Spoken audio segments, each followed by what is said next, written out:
नमस्कार, welcome to money group and मैं हूं चिन्मय नंदा। निफ्टी के अगर हम वीकली चार्ट में देखते हैं तो कंटिन्यूअसली ये 7th वीक एंड हुआ है जहां पर मार्केट ने एक पॉजिटिव साइन के साथ क्लोजिंग दे दिया है।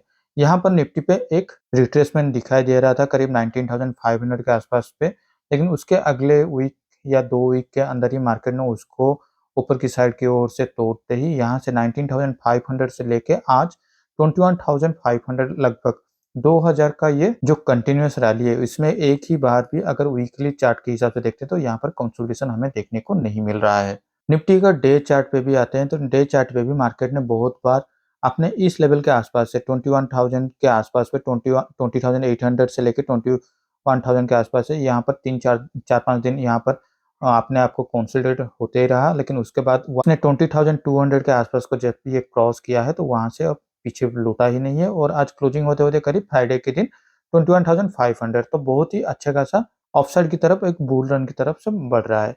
तो यहाँ पर देखिए हर एक अगर हम डेली चार्ट पे देखते हैं तो यहाँ पर हर एक लेवल पे मार्केट को नीचे की ओर से सपोर्ट देने के लिए एक लेवल बना हुआ है।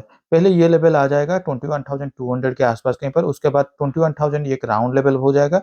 उसके बाद 20,800 और ये सारे लेवल 20,400 से लेकर 20,500 ये सारे लेवल मार्केट के लिए अच्छा खासा एक सपोर्ट के लेवल की तरफ बन रहे हैं।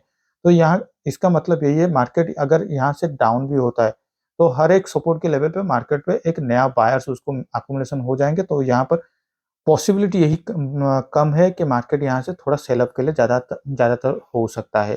तो 50 मिनट चार्ट पे चलते हैं, देखते हैं मार्केट यहाँ से कैसे मूवमेंट हो सकता है। फ्राइडे के दिन मार्केट फिर से गैप अप में ओपनिंग हो गया और क्लोजिंग होते-होते फिर से एक नया हाई ऑल टाइम हाई लगाते हुए 21,480 के आसपास हाई लगाया था और लेकिन क्लोजिंग होते 21,450 के आसपास कहीं पर क्लोजिंग देती है। मान लें मार्केट कल कहीं पर फ्लैट में ओपन हो जाता है, तो इस लेवल के आसपास कहीं पर हमें पहले ये देखना है कि प्रीवियस ट्रेंड इसका क्या था। प्रीवियस ट्रेंड इसका ऑफ ट्रेंड में था, तो हम लोग ऑफ ट्रेंड के लिए ही प्लान आउट करेंगे। तो वन्स यहाँ पर कहीं पर भी अगर 5 मिनट्स पे आपको प्राइस सेक्शन दिखाई देता है ऊपर की ओर से, तो वहाँ पर हम लोग हमारे बाइंग के लिए साइड पे पोजीशन ले सकते हैं।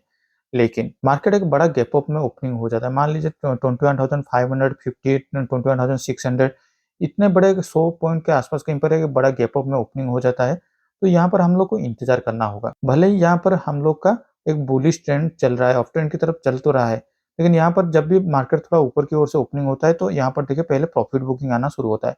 तो हम लोग को पहले इंतज़ार करना होगा ये प्रॉफिट बुकिंग अब खत्म होने वाला है। हो सकता है 21,500 से ऊपर जब भी मार्केट ओपन होता है, तो नीचे की तरफ प्रॉफिट बुकिंग के आने के टाइम पे वो 21,500 तक आ सकते हैं। 21,500 वैसे भी एक राउंड लेवल है, तो इस लेवल के आसपास पे मार्केट ने एक कंसोलिडेट होना चाहिए या फिर यहाँ पर एक 5 मिनट चार्ट पे हो गया या फिर 50 मिनट चार्ट पे अगर प्राइस एक्शन दिखाई देता है 21,500 के आसपास पे, तो यहाँ पर हम लोग अपने बाइंग साइड पे पोजीशन ले सकते हैं। लेकिन मान लीजिए अगर मार्केट कल कहीं पर इस लेवल के आसपास कहीं पर ओपनिंग हो रहा है, 21,400 के आसपास कहीं पर, तो इस लेवल के आसपास कहीं पर हमें थोड़ा हमारा फिर से ट्रेडिंग को थोड़ा होल्ड करना होगा। क्योंकि ऊपर की तरफ एक 21,500 का राउंड लेवल है, जहाँ पर एक रेजिस्टेंस भी उसको देखने को मिल सकता है और नीचे की तरफ ये जो 21,250, 21,000 ये सारे लेवल उसके लिए अब एक सपोर्ट की तरफ काम करने वाले हैं। तो मार्केट में ये एक रेंज बन जाएगा। यहाँ पर हम एक छोटे टारगेट के लिए नीचे की ओर से प्लान आउट तक कर सकते हैं, लेकिन इसके लिए भी हमको पहले डबल कंफर्मेशन चाहिए।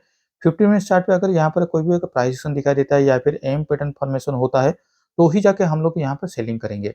अदरवाइज़ अगर मार्केट यहाँ पे कहीं पर भी एक प्राइस एक्शन नहीं दिखाता है, ग्रेजुअली ये स्लिप होता ही जा रहा है, तो कहीं न कहीं पर किसी भी लेवल पे यहाँ पर हमें एक फिर से एक यू शेप में रिकवरी देखने को मिल सकता है। हो सकता है यहाँ पर भी एक रिकवरी हमें देखने को मिल सकता है क्योंकि 300 के आसपास कहीं पर 21,300 के आसपास कहीं पर मार्केट ने एक अच्छा खासा कंसोलिडेट फेज़ में भी चला गया था। तो सेलिंग के लिए हम लोग तब तक प्रेफ़र नहीं करेंगे जब तक कि यहाँ पर कहीं पर भी एक प्राइस एक्शन नहीं दिखाई देता 50 मिनट्स चार्ट पे और या तो हमें यहाँ पर कहीं पर एक एम बटन दिखाई देता है। तो चलिए अब देख लेते हैं हमारे बैंक निफ्टी की ओर। बैंक निफ्टी के भी वीकली चार्ट पे अगर हम देखते हैं तो यहाँ पर उसको एक ब्रेकआउट लेवल देखने को मिला हुआ था 46,000 के आसपास कहीं पर और आज वो क्लोजिंग दे दिया है 48,150 के आसपास कहीं पर क्लोजिंग दे दिया है। तो यहाँ पर भी कोई भी अभी तक साइन नहीं बना रहा है कि मार्केट यहाँ से नीचे आ सकता है या फिर नहीं। तो हम लोग यहाँ पर अभी भी बुल साइड की ओर से ही मार्केट को ट्रेंड होते ही पसंद करेंगे। तो छोटे टाइम फ्रेम में चलते हैं, डेली चार्ट पे चलते हैं। डेली चार्ट पे अभी अगर हम बैंक निफ्टी को देखते हैं तो बैंक निफ्टी में यहाँ पर इस लेवल के आसपास कहीं पर 46 47,000 के आसपास कहीं पर यहाँ पर एक कंसोलिडेट फेज में चला गया था और उसके बाद इसको जब ब्रेकआउट दे दिया तो 2 दिन के अंदर ही 1000 का मूवमेंट हमें यहाँ पर देखने को मिल गया और क्लोजिंग होते-होते 48,000 के ऊपर आके क्लोजिंग दे दिया है। तो 50 मिनट्स चार्ट पे चलते हैं, 50 मिनट्स चार्ट पे देखते हैं मार्केट कैसे मूवमेंट हो सकता है मंडे के दिन। 50 मिनट्स चार्ट पे भी अगर हम देखते हैं तो मार्केट ने जब भी गैप अप ओपनिंग हो रहा है तो यहाँ पे प्रॉफिट बुकिंग दिखाई दे रहा है, लेकिन क्लोजिंग होते-होते ये प्रॉफिट बुकिंग ये अपना ऑल टाइम हाई के आस-पास कहीं पर जाके फिर से क्लोजिंग दे देता है या फिर नया एक ऑल टाइम हाई लगा रहा है। तो यहाँ पर भी अगर फ्लैट में ओपन होता है तो हम लोग बुल साइड के ही ऊपर की साइड के ही हिसाब से ही प्लान आउट करेंगे। कोई भी 5 मिनट चार्ट पे अगर प्राइस एक्शन दिखाई देता है ऊपर की ओर से तब भी हम लोग एंट्री कर सकते हैं। अगर एक बड़ा गैप अप में ओपनिंग हो जाता है 48,500 के आस-पास कहीं पर या फिर 400 से लेके 600 के आस-पास कहीं पर भी अगर ओपनिंग हो जाता है, तो पहले हम लोग थोड़ा इंतज़ार करेंगे कहीं पर ये इसको एक प्रॉफिट बुकिंग खत्म हो जाने दीजिए। उसके बाद उसको जहाँ पर भी हमको एक अच्छा खासा 5 मिनट चार्ट पे एक प्राइस एक्शन दिखाई देता है, तो यहाँ पर हम लोग हमारा पोज़ीशन को एंट्री कर सकते हैं। लेकिन गैप अप में ओपनिंग के साथ हर हर बार यहाँ पर प्रॉफिट बुकिंग हो रहा है, तो इसके ऊपर भी थोड़ा आप लोग को नज़र रखना होगा। लेकिन मान लीजिए मार्केट कहीं पर एक गैप डाउन पे ओपन हो जाता है, तो ये जो 47,600 है, ये उसके लिए अभी फ़िलहाल के लिए एक अच्छा खासा सपोर्ट की तरफ काम करने वाला है। तो यहाँ तक आप एक छोटे से प्लान आउट कर सकते हैं, लेकिन कन्फर्मेशन आना चाहिए। कहीं पर भी अगर एक प्राइस एक्शन दिखाई देता है 50 मिनट चार्ट पे, तो ही जाके हम लोग यहाँ पर एंट्री ले सकते हैं। लेकिन अदरवाइज़ कहीं पर भी हमें यहाँ पर सेलिंग के साइड दिखाई नहीं दे रहा है। तो वन्स हमें एक कन्फर्मेशन दिखाई देना चाहिए डेली चार्ट के हिसाब से हो गया या फिर स्ट्रॉन्ग बुलिश कैंडल या फिर स्ट्रॉन्ग बेयरिश कैंडल के मुताबिक भी अगर हमें कहीं पर भी सेलिंग का प्रेशर दिखाई देता है, तो ही जाके हम लोग सेलिंग के लिए थोड़ा प्रेफ़र करेंगे। अदरवाइज़ जब तक ये अप ट्रेंड में चल रहा है, हमें उसी के साथ ही ऊपर की ओर से प्लान आउट करना चाहिए। तो चलिए अब देख लेते हैं हमारे पोजीशन की ओर। हमने अब अभी तक कोई भी पोजीशन फिर से री-एंट्री में नहीं किए हैं। फ्राइडे के दिन हमने कोई भी ट्रेड नहीं लिए थे, जैसे कि मैंने थर्सडे के वीडियो में भी बोला था।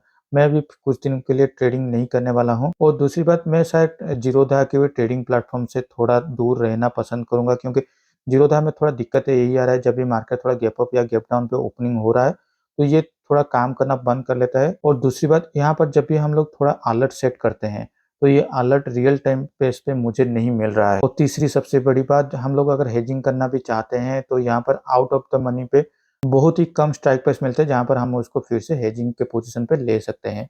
तो ये सारी चीज़ों के वजह से मैं सोच रहा हूँ ज़ीरोधा के अलावा भी मुझे और एक ट्रेडिंग प्लेटफ़ॉर्म चाहिए।